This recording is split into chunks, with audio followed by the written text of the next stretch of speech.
କୁଷ୍ଠମୟୀ ଆମର ବଡ଼ ଭାଇ। ସେ ପ୍ରଥମେ ସମାଜ ସେବା ବା ମାନବ ସେବା କରୁଥିଲେ। ସେ ମେଡ଼ିକାଲରେ ତାଙ୍କର ବହୁତ ଦକ୍ଷତା, ଆଳି ଅଞ୍ଚଳରେ ସେ ସୁପରିଚିତ ଯେ ମେଡ଼ିକାଲରେ ସମସ୍ତଙ୍କୁ ସାହାଯ୍ୟ କରିବା। କିନ୍ତୁ ତାଙ୍କର ଗୋଟେ ନିଆରା ପଇସା ଏବେ ପକ୍ଷୀ ପାଇଁ ଜଳଟିଏ ବା ପକ୍ଷୀ ପାଇଁ ଠେକିଟିଏ। ଆମେ ରାସ୍ତାରେ ଗଲାବେଳେ ଦେଖୁଛେ କୁଷ୍ଠମୟୀଙ୍କର ବହୁ ଗଛରେ ପକ୍ଷୀ ପାଇଁ ଠେକିଟିଏ ବନ୍ଧା ହେଇଛି। ତା ଦେହରେ ଆମେ ସମସ୍ତେ ଟିକେ ହାତ ବଢ଼େଇବା, କୁଷ୍ଠମୟୀକି ଧନ୍ୟବାଦ ଜଣାଇବା ସହିତ ତା ଦେହରେ ସମସ୍ତେ ଟିକେ ଟିକେ ହାତ ବଢ଼େଇବା ଯେ ସେ ଠେକିରୁ ଯଦି ଜଳ କମିଯାଏ ଆମେ ସମସ୍ତେ ଟିକେ ଟିକେ ଜଳ ଦେବା, କୁଷ୍ଠମୟୀ ସାଙ୍ଗରେ ସାମିଲ ହେବା ଆଉ ପକ୍ଷୀ ପାଇଁ ଜଳଟିଏ ନିଶ୍ଚିତ ଠେକିରେ ରଖିବା। ପ୍ରତ୍ୟେକ ବର୍ଷ ଦେଖୁଛି ସେ କୁଷ୍ଠମୟୀ ଆସି ଠେକି ବାନ୍ଧନ୍ତି, ପାଣି ଦିଅନ୍ତି। ଆମେ ରାସ୍ତାରେ ଯିବା ଆସିବା କରୁ। এটা ଗୋଟେ ଭଲ ପୁଣ୍ୟ କାମ, ଆମେ ବି ସାମିଲ ହେବାକୁ ଚେଷ୍ଟା କରୁଛୁ କିନ୍ତୁ ସମୟ ଅଭାବରୁ ହେଇପାରୁନା। କିନ୍ତୁ ଆଜି ମୋତେ ସମୟ ମିଳିଲା, ଯାହା ମୁଁ ସେ କୁଷ୍ଠମୟୀ ସାଙ୍ଗରେ ସାମିଲ ହୋଇ କିଛିଟା ପକ୍ଷୀଙ୍କ ପାଇଁ କିଛି ସେବା କରିପାରିଲି। ଏତିକି ମୁଁ ବହୁତ ଖୁସି। ଆଉ ଏଟା ଗୋଟେ ପ୍ରୋତ୍ସାହନ, ସମସ୍ତେ ଖାଲି ଏତିକି ଏରିଆ ଭିତରେ କଲେ ଚଳିବନି ଯେ ପକ୍ଷୀମାନେ ଖାଲି ଏଠିକି ରହୁଛନ୍ତି। ଟୋଟାଲ ସମସ୍ତେ କିଛି କିଛି ନିଜ ନିଜ ଏରିଆରେ ଠେକି ଟାଙ୍କି ପାଣି ଦେଲେ ଗ୍ରୀଷ୍ମ ପ୍ରବାହରୁ ପକ୍ଷୀମାନେ ବଞ୍ଚିପାରିବେ। ଏହା ଗୋଟେ ମହାପୁଣ୍ୟ କାମ।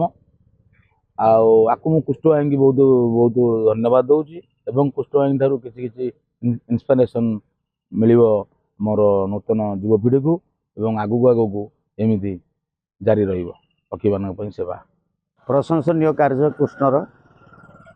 ତେଣୁ ଏଥିରେ ତ କାହାକୁ କିଛି ପଇସା ଖର୍ଚ୍ଚ କରିବା ପାଇଁ ପଡ଼ୁନି କି ଦେବା ପାଇଁ ପଡ଼ୁନି।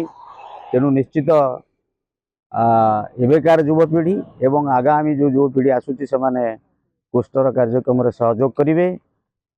ଇଏ ଆମ ପରିବେଶ ପାଇଁ ଏକ ମଙ୍ଗଳଦାୟକ କାର୍ଯ୍ୟ। ଏଥିରେ କିଛି ଦ୍ୱିଧା ନାହିଁ। ଏ ମହତ୍ କାର୍ଯ୍ୟ, ପକ୍ଷୀଟିଏ ବଞ୍ଚି ରହୁ। ଆମର ଯେଉଁ ପିଢ଼ି ଆସୁଛି ସେମାନେ ପକ୍ଷୀ ବିଷୟରେ ମଧ୍ୟ ଜାଣିବେ। ନହେଲେ ଧୀରେ ଧୀରେ ପକ୍ଷୀ କୂଳ ଧ୍ୱଂସ ହେଇଯିବ। ଆମ ପିଲାଙ୍କୁ କହିଲେ ସେମାନେ ଜାଣିପାରିବେନି, କବି ମିଛ କହୁଛନ୍ତି। ଏଭଳିଆ ପକ୍ଷୀ ନଥିଲେ ଅନେକ ପକ୍ଷୀ ଧୀରେ ଧୀରେ ମଧ୍ୟ ମରି ହଜି ଯାଉଛନ୍ତି। କିନ୍ତୁ ସେମାନେ କେମିତି ଆମ ପରିବେଶ ଭିତରେ ରହିବେ, ବୃକ୍ଷଲତା ରହିବ, ଜୀବଜନ୍ତୁମାନେ ଠିକ୍ ଭାବରେ ପରିମାଣରେ ରହିବେ, ସେଥିପାଇଁ ଆମର ଉଦ୍ୟମ ଏବଂ ସଦିଚ୍ଛା ରହିବା ଦରକାର। ଏବଂ କୃଷ୍ଣର ଯେଉଁ କାର୍ଯ୍ୟ, ଯେ ପକ୍ଷୀଟିଏ ଜଳଟିଏ ପାଇଲେ ସେ ଅନୁଭବ କରିଛି, ପ୍ରାକ୍ଟିକାଲି ସେ ଅନୁଭବ କରିଛି ପକ୍ଷୀମାନେ ଜଳ ବିନା କେମିତି ଛଟପଟ ହୁଅନ୍ତି ଏବଂ ମରିଯାଆନ୍ତି, ବିଶେଷ ଭାବରେ ଏଇ ଗ୍ରୀଷ୍ମ ପ୍ରବାହରେ। କାରଣ ଆମର ବର୍ଷକୁ ବର୍ଷ ଗ୍ରୀଷ୍ମ ପ୍ରବାହ ବଢ଼ି ଚାଲିଛି। ତେଣୁ ଏତେ ଜୋର ଗ୍ରୀଷ୍ମ ହେଉଛି ଯାହାଫଳରେ ଆମେ ତ ସାଧାରଣ ମଣିଷ ସହିପାରୁନି। ଆଉ ଇଏ ପକ୍ଷୀମାନେ କିପରି ବା ରକ୍ଷା ହେବେ? ସେମାନେ ପଦାରେ ବାହାରେ ରହୁଛନ୍ତି।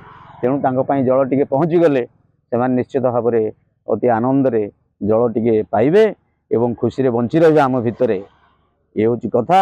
ତେଣୁ କୃଷ୍ଣଙ୍କୁ ମୋର ଧନ୍ୟବାଦ ଏବଂ ମୁଁ କୃଷ୍ଣର କାର୍ଯ୍ୟକ୍ରମ ପାଇଁ ଭାରି ଗର୍ବିତ ଏବଂ ସେ ଯେତେବେଳେ ଚାହିଁବ ଆମେ ତା ପାଖରେ ଆସି ପହଞ୍ଚିବୁ ଏବଂ ତା କାର୍ଯ୍ୟକ୍ରମରେ ସହଯୋଗ। ପ୍ରଥମେ ଓଡ଼ିଆ ନୂଆବର୍ଷର ହାର୍ଦ୍ଦିକ ଅଭିନନ୍ଦନ ଓ ଶୁଭେଚ୍ଛା। ପଣା ସଂକ୍ରାନ୍ତିରେ ହାର୍ଦ୍ଦିକ ଅଭିନନ୍ଦନ ଓ ଶୁଭେଚ୍ଛା।